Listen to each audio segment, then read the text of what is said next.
Shalom, shalom, Haverim, a paz, meus amigos, meus irmãos, que Deus lhes abençoe em nome de Yeshua. Erev Tov, boa noite. Estamos aí com mais um estudo. Hoje nós estaremos falando sobre o céu, né? Entendendo um pouco mais sobre esse lugar que a Bíblia nos afirma que é real e nos apresenta aí muitas informações interessantes, né? Nos traz muitas coisas interessantes. E eu quero compartilhar com você um pouco, né, do que a Bíblia nos fala sobre o céu. Uma coisa eu afirmo para você que está assistindo esse vídeo: o céu ele é totalmente diferente do que é apresentado na maior parte, na maioria das vezes, no meio cristão. Totalmente diferente. E nós vamos aprender isso hoje, né? Às vezes as pessoas têm, quando se fala de céu, como você vê o céu? As pessoas, o céu é um lugarzinho, um espaço habitável, um lugarzinho assim pequeno às vezes, ou até um lugar grande, mas não se tem muita noção, né, do que realmente é este lugar. Né?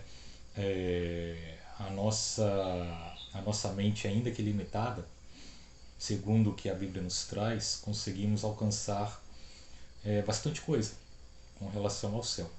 Eu estarei passando para você algumas, tá? Espero que Deus conduza esse estudo conforme a vontade dele, que ele nos ensine um pouco mais da palavra dele, da verdade dele. Bom, para que a gente entenda melhor esse assunto, vamos usar um texto muito conhecido. Vamos começar por ele.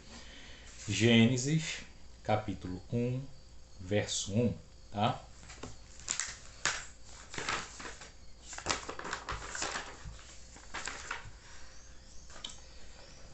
Gênesis, capítulo 1, verso 1.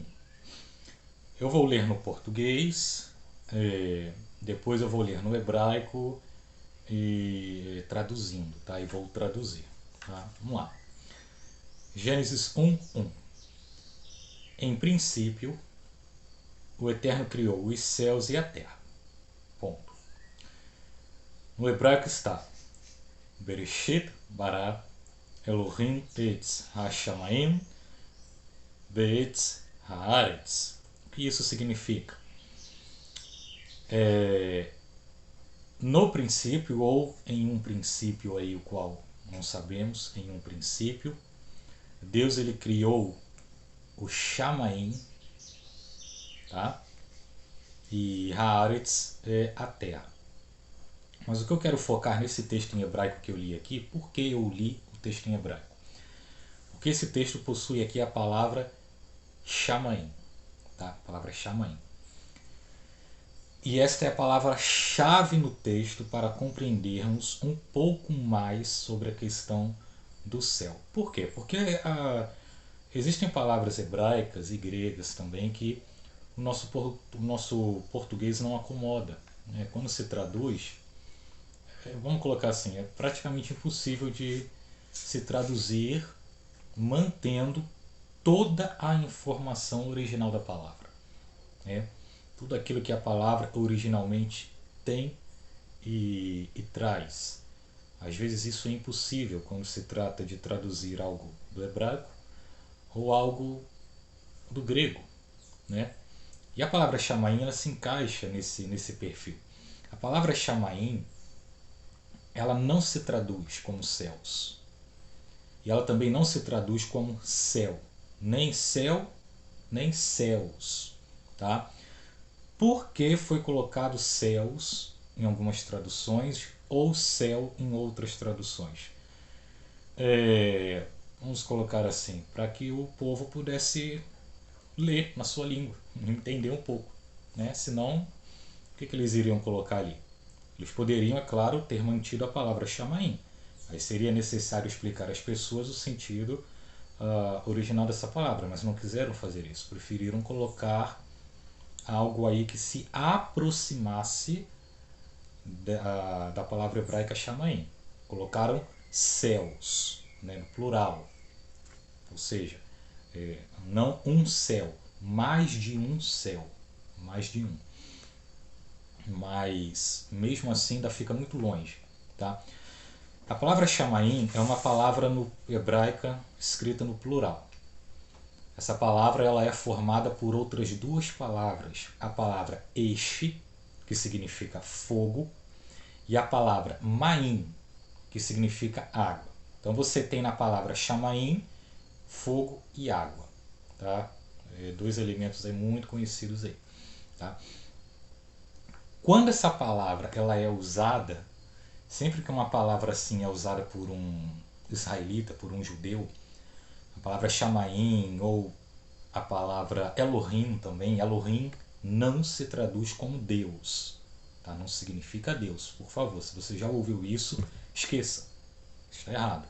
Também não tem uma tradução aí, não dá para se traduzir quando se trata da Bíblia exatamente, literalmente. Tá?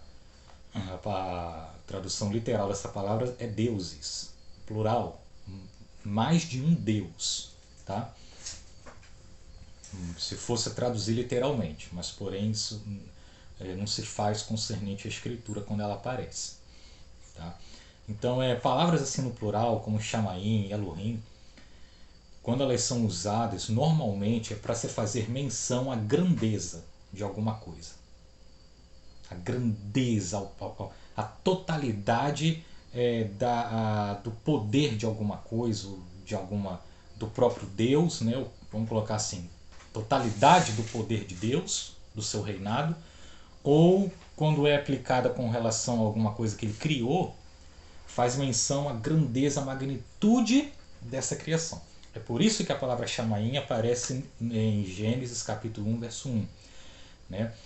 Quando diz que Deus criou o chamaim, não está se referindo a céus, está se referindo a dimensões espirituais as quais Deus ele criou nesse momento. Né? Que nós normalmente chamamos de céus, mas na verdade vai muito além disso. Ele criou mundos habitáveis, além do nosso, mundos espirituais, dimensões espirituais. É isso que a palavra chamaim, é essa ideia, é esta mensagem central e original que a palavra chamaim, nesse texto, quer trazer. É por isso que eu sempre mantenho, na medida do possível, quando eu traduzo um texto, as palavras no seu original. Aqui é possível eu não traduzir, né, eu manter ali, eu mantenho, e prefiro explicar para a pessoa o sentido original da palavra, né, do que traduzir e dar uma outra ideia aí que não tem nada a ver com o original. Então a palavra chamaim, ela faz menção a isso. Nesse momento aqui, né, ainda que as traduções digam que Deus criou os céus, ou o céu, não é isso. Ele criou dimensões habitáveis, mundos habitáveis, grandiosos, mundos aí ilimitados, tá? Mundos sem fim, infinitos. Tá? A criação de Deus ela é assim, ela não tem um fim. E é exatamente isso que a função da palavra chamaim aqui no texto é nos fazer refletir sobre isso. É chamar a nossa atenção para isso. Tá? O próximo texto que vai complementar essa pequena introdução que eu trouxe para você está lá em Neemias 9:6. Neemias, deixa eu só achar ele aqui, porque a ordem dos livros na minha Bíblia é diferente. Algumas Bíblias trazem a ordem cronológica, outras Bíblias trazem a ordem de importância dos livros, né? A ordem que a minha segue é a ordem de importância. Os livros vêm seguindo os livros mais importantes, né? Por ordem de importância. Então, Neemias capítulo 9, verso 6.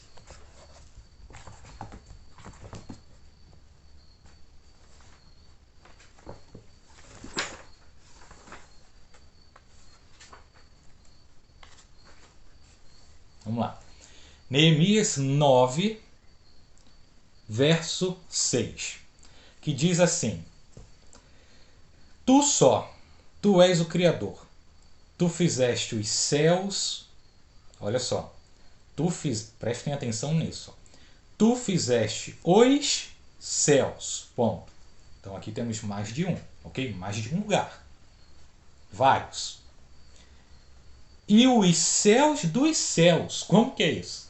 Aqui ele cita os céus, plural, e depois cita mais ainda, céus dos céus, vários, mais, o que reafirma, né, a função lá no texto de Gênesis da palavra chamaim. Lembra que eu trouxe para você sobre o sentido original da palavra chamaim? Neemias capítulo 9, verso 6 reafirma, né, a palavra chamaim lá no texto e a mensagem original que aquela palavra traz, respeitando a linguagem, né, o modo de falar e a cultura do povo de Israel quando eles, né, aplicam aí algumas palavras, né, de algumas formas. Então o texto reafirma isso. Então veja que é algo grandioso. Né? Não é um lugar, às vezes as pessoas pensam no céu como um lugarzinho assim fechado, pequeno, um lugar bonito, sim, né? Mas é muito mais que isso. É muito mais amplo, muito mais além. Existem templos nestas dimensões espirituais que chamamos de céus, né? Nessas dimensões celestes, vamos colocar assim. Existem templos lá, existem seres magníficos nas dimensões celestiais e que têm funções específicas dentro desses templos. Nós vemos muito isso nas visões de Isaías, de Jeremias, de Daniel. Nós vemos isso. Um mundo habitável com lugares, com construções, é claro que totalmente diferente do que temos aqui nesse nosso pequeno mundo físico. Mas vamos lembrar que a Bíblia diz que tudo que temos aqui, o que vemos, né, o que fazemos aqui, é sombra do que tem lá. É como se fosse uma cópia. Né? É como se refletíssemos tudo que tem lá, o que acontece lá, aqui. Até mesmo na questão de templo. Né? Do que se faz dentro de um templo, serviço, essa coisa toda. Né? Todo o serviço antigamente que os sacerdotes faziam, né? O tabernáculo, tudo sombra do que é feito lá, nas dimensões celestiais. Então veja que é algo grandioso, irmãos. Vamos continuar. Ainda em Neemias 9,6. Juntamente com... tu fizeste os céus e os céus dos céus, juntamente com todo o seu exército, a terra e tudo quanto nela existe, os mares e tudo quanto neles há. E tu os conservas a todos. E o exército dos céus te adora. Aqui ele cita a terra, né, o nosso mundo físico habitável, mas um momento aqui que ele termina de narrar sobre as dimensões celestes, ele diz, juntamente aqui, os céus dos céus, e ele também criou juntamente com todo o seu exército, ou seja, seres espirituais que habitam essas dimensões celestes. Tá? Alguns creem que existem 3 dimensões celestes, ou 3 céus, como normalmente chamam. Mas na Bíblia encontramos no mínimo 7. 7 camadas. 7 dimensões celestes. Tá? Profecias de Isaías, Jeremias, Daniel, nós conseguimos encontrar várias destas dimensões. Eu vou citar o exemplo aqui da visão de João, né, Yohanan. João, quando ele foi arrebatado, né, seja sentidos ou seja fisicamente mesmo, o arrebatamento que ele teve, né, ele vai a uma dessas dimensões celestes. Ele sobe, prestem atenção, está em Apocalipse. João ele sobe a uma destas dimensões celestiais. E lá ele tem algumas revelações. Só que chega num determinado ponto que Deus ele diz, a história conta que do alto ele foi arrebatado e ele já está em uma dimensão celestial. E a história narra, né, o texto narra que do alto uma voz diz: João, sobe aqui porque eu vou te mostrar algumas coisas. Como que é isso? O João ele já estava em uma parte do céu, vamos colocar assim, em uma dimensão celestial. E ele é convidado a subir a uma outra, mais excelente, a uma outra superior a que ele estava, acima da que ele estava. E ele vai. Aqui já temos duas, já vemos duas aqui. E se analisarmos, né, as profecias dos livros os quais eu citei aqui para você, nós encontramos muitas outras, muitas outras. Tudo isso reafirma o texto de Gênesis 1, quando diz que Deus criou o Chamaim. E é exatamente estas dimensões celestiais, estes mundos habitáveis. Agora, outro erro. O céu. Não, o céu ele é perfeito. O céu é perfeito. Né? Eu vou morar lá. Eu não vou entrar na questão de morar no céu. Vamos morar no céu ou não? Eu trarei um estudo sobre isso ainda. Então não falarei sobre isso. Agora, o céu é um lugar perfeito? Será? Vamos lembrar das histórias da história da Bíblia, da queda, né, do Satanás. Vamos lembrar dele. Ele foi expulso de uma das camadas celestiais, na verdade de várias delas. Ele foi expulso de uma das dimensões celestiais. Por quê? A Bíblia diz que ele queria ser igual a Deus, não maior. É impossível ser maior do que Deus. Ele já é o máximo de tudo. Satanás, ele era Satã, ou Satanás, como é conhecido, ele queria ser igual a Deus, receber glória, adoração. Também diz que ele produzia luz de si mesmo. Ele era um ser que tinha luz em si mesmo. Deus o criou dessa forma. A história também narra nas profecias, né? Nem nas profecias, nos textos lá. Também em alguns dos livros que eu citei aqui para vocês. Que ele conseguiu corromper a terça parte dos seres celestiais que habitavam as dimensões celestiais. A terça parte de miríades, como a Bíblia chama, miríades de seres celestiais. O que é miríades? É incontáveis. Nós não temos humanamente como calcular. Tá? Ele conseguiu corromper a terça parte desses seres. E levar consigo, quando ele foi expulso, a terça parte desses seres. Tudo isso aconteceu aonde? Nas dimensões celestiais. É o que a Bíblia traz. Estou apenas relembrando você o que a Bíblia fala. Ok? Você muitas vezes já ouviu isso, com certeza você vai lembrar. Tá? Você vai lembrar. Depois, se quiser, procura aí, pesquisa o texto que você vai encontrar. Tá? Você vai encontrar. Tudo isso aconteceu aonde? Nas dimensões celestiais. Na Bíblia encontramos, como eu disse, no mínimo 7. O texto diz que Satã ele estava uma dimensão abaixo da habitação de Deus. Deus ele habita na última camada celestial, que é a mais excelente, né? Vamos fazer assim, contando as dimensões celestiais, começando da primeira, a nossa aqui, até a de Deus, de baixo para cima, né? Deus ele habita na sétima, tá? Contando de baixo, a partir da nossa até a dele, de baixo para cima. Ele habita na sétima camada celestial, na sétima dimensão. É a mais excelente, é a habitação de Deus. Satã ele habitava uma abaixo. Onde vemos isso? Como sabemos disso? O texto diz, o texto narra, a Bíblia narra, que ele olhava e ele via a glória de Deus. Ele via a Deus, debaixo.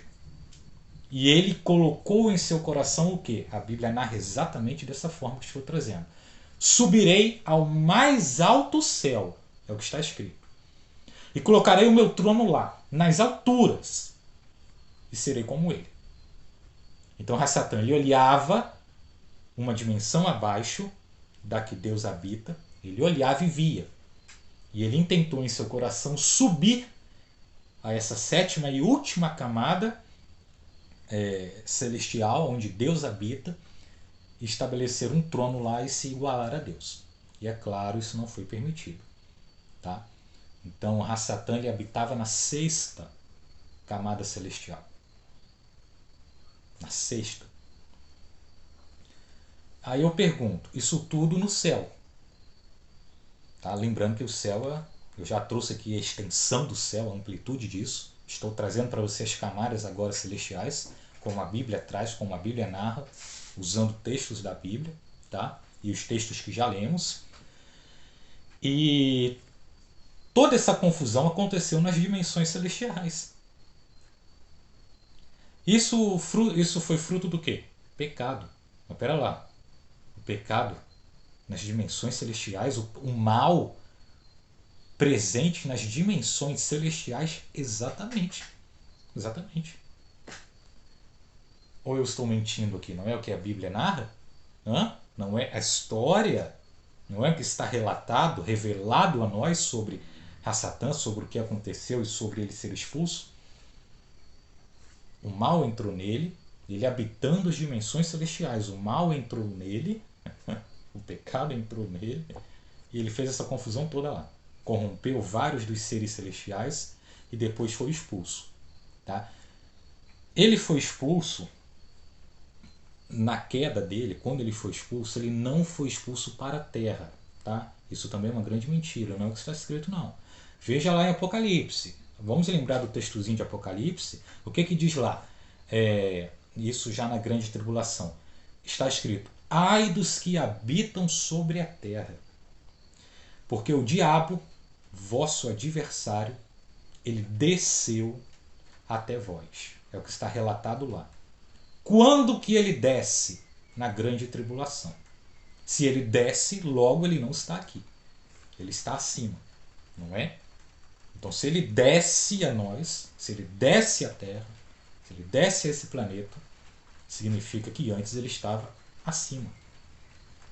Então, ele não está aqui nesta Terra. Ele não tem autorização ainda para pisar aqui nesta Terra. Terá, mas ainda não tem.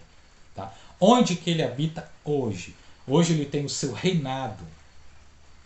Tá? O reino dele hoje foi estabelecido na primeira camada celestial. Na primeira dimensão celestial. Que é exatamente esta aqui que nós vemos. Este céu que nós conseguimos contemplar. Esta é a primeira camada celestial. Claro que espiritualmente não vemos. Tá? Só vemos a parte física. Quando nos é revelado, vemos a parte espiritual também. Tá? Então ele cai, ele é expulso da sexta dimensão a qual ele habitava. Tá? E vem parar na primeira.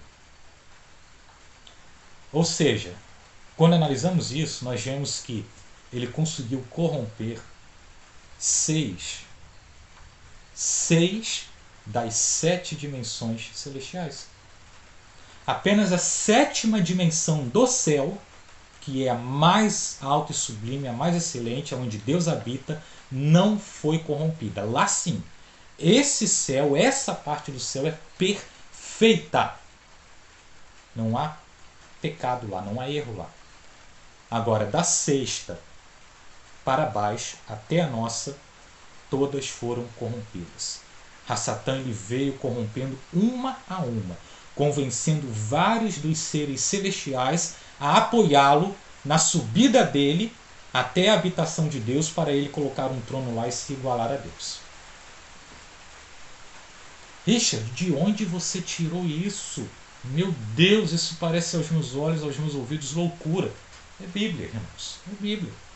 Nós lemos os textos aqui, nós analisamos alguns pontos em Apocalipse, alguns pontos dos profetas, lembramos aqui da narração bíblica, né? O que eu estou trazendo aqui, eu não, eu não li o texto aqui, porque sinceramente eu não vi essa necessidade. Isso é algo que todo mundo basicamente conhece, é o básico que a gente aprende, né? O basicão mesmo, né? Nessa questão da queda de Satanás e da questão do céu também. Então estou trazendo Bíblia para os irmãos. Tudo isso é relatado na Escritura. Então veja só, o céu é perfeito. Não, espera lá. Primeiro você divide as dimensões celestiais. Aí você pode afirmar, a sétima dimensão onde Deus habita é perfeita. As outras 6 não. A Satã corrompeu. Corrompeu. Quando ele foi expulso, ele caiu de dimensões, ele foi caindo e foi parar na primeira dimensão. Outro exemplo, olha só. Vamos usar a história de Daniel. Daniel ora vários dias. Se eu não me engano, 21. Eu não me lembro o total, mas se eu não me engano, tá? Foram 21 dias, né, orando, até que a resposta divina chegou. Porém, no primeiro dia, quando ele aplicou seu coração a orar, a resposta saiu. O mensageiro veio, descendo, veio passando pelas dimensões celestiais, até que ele chega em uma dimensão, o qual lhe é barrado. É o que a história conta. E ele não consegue passar, porque Hassatan, com os seres, né, que ele conseguiu corromper nas dimensões celestes, não permitiu. Teve batalha ali, nessa dimensão, nessa camada celestial. E o mensageiro não conseguiu chegar à nossa dimensão física para dar a resposta a Daniel. Olha isso. Ele não conseguiu descer à terra para dar a resposta a Daniel. Ele ficou travado em uma dimensão celestial. Ele teve que subir de novo, voltar, retornar, tá, à dimensão a qual Deus habita e voltar com ajuda. Se eu não me engano, o texto narra quem foi que ajudou. Miguel. Eu não me lembro agora qual foi o ser. Tá, mas eu tenho para mim que foi o arcanjo Miguel. Ele é o guerreiro. Mas teve um poderoso aí, um ser poderoso, que teve que retornar com esse mensageiro para abrir caminho para ele. Olha só, tudo isso, irmãos, acontecendo nas dimensões celestiais. Mais uma prova de que a Satã habita nessa dimensão que eu falei, tem o reino dele ali e tem batalha o tempo todo. E às vezes ele barra mesmo. O mensageiro, ele barra e tem batalha. Ou seja, esse ser vem, desce com o mensageiro para abre caminho para esse mensageiro, aí ele consegue passar e chegar à nossa dimensão física. Quando ele chega para Daniel, ele diz: olha, no primeiro dia a tua resposta saiu, cara, mas nas minhas palavras, meu irmão, no primeiro dia a tua resposta saiu. Só que eu enfrentei um problema sério aí nas dimensões celestiais que eu tive que pedir ajuda. Não consegui passar sozinho, não. Olha a extensão da coisa. Olha a extensão da coisa. Então o céu não é isso que o cristianismo apresenta muitas vezes. O céu é perfeito, sim. Qual camada? A sétima. As outras 6 não. As outras 6 foram corrompidas e também serão restauradas, restituídas futuramente. Futuramente. Então veja a grandiosidade, irmãos, nessa questão dos céus, ou mais especificamente aí, do Chamaim. É por isso que temos que analisar os textos da Bíblia à luz da forma que foram escritos, para que a nossa mente ela alcance esse tipo de coisa, esse tipo de entendimento, de compreensão, de profundidade. E não venhamos a pensar que isso é loucura ou antibíblico. Temos que crescer e prosseguir em conhecer a Deus e tudo relacionado a Ele. E isso só é possível quando a mensagem central e original dos textos da Bíblia é mantido na sua pureza. Por isso que eu tenho retomado esse trabalho com tanta força, para trazer exatamente isso para vocês. Bom, espero que o estudo tenha sido útil para vocês. Eu sempre digo, se ficou dúvida, se tem pergunta, manda para mim, comenta, manda no privado. Se tem um parecer, também coloca o seu parecer no comentário, o que você acha, se concorda, se não concorda, não tem problema, tá? Tudo, eu faço tudo isso para que todos nós cresçamos juntos e sejamos edificados. E também tudo para a honra e glória de Deus. Shalom, shalom. Laila Tov, boa noite. Que Deus possa lhe abençoar em nome de Yeshua.